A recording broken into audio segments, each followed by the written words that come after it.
ஜனவரி 8 அச்சிஷ்ட அப்போலினார் மேற்றாணியர் கிபி 175. ஆதியில் வேத கலாபனை கொடுமையாய் நடந்தேறி வந்தது.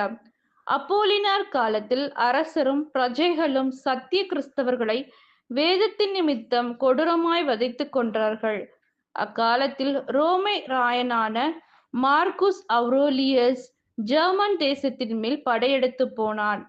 அவனுடைய படைகள் தங்கியிருந்த இடம் மலைகளால் சூழப்பட்டு பின்னடைவதற்கு வசதியற்ற இடமாயிருந்தபடியால் அங்கிருந்து தப்பித்துக் கொள்ள சாத்தியப்படாமல் இருந்ததுடன் தண்ணீர் பற்றாக்குறையினாலும் இராணுவம் வருந்தி தவித்தது. அந்நேரத்தில் எதிரிகள் போரை தொடங்க கிறிஸ்தவர்களாயிருந்த இவனுடைய சேனையின் ஓர் பகுதியார் முழந்தாளில் இருந்து சர்வேஸ்வரனை பார்த்து பிரார்த்திக்கவே இடி முழக்கத்துடன் ஒரு பெரும் மழை பெய்தது. மழை தண்ணீரால் ரோமையர் தங்கள் தாகத்தை தீர்த்து கொண்டு எதிரிகளை எதிர்த்து போரிட்டார்கள். இந்த மழையால் எதிரிகளுக்கு மிகுந்த சேதம் உண்டாக அவர்கள் புறங்காட்டி ஓட்டம் பிடித்தார்கள்.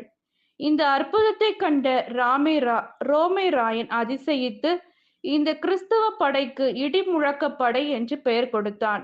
அச்சிஷ்ட அப்போலினார் ராயனுக்கு ஒரு விண்ணப்பம் எழுதி அதில் கிறிஸ்தவ வேதத்தின் படிப்பினையை விவரித்தது காட்டுதனுடன் கிறிஸ்தவ சேவர்களுடைய வேண்டுதலால் அவனுடைய கண்ணுக்கு முன் நடந்த அற்புதத்தையும் எடுத்துக்காட்டி வேத கலாபனையை நிறுத்தும்படி அவனை கேட்டுக்கொண்டார். இதனால் ராயனோட மனம் இழகி வேதத்தின் நிமித்தம் எந்த கிறிஸ்தவர்களையும் கொலை செய்யக்கூடாது என்று ஒரு சட்டத்தை வெளியிட்டான்.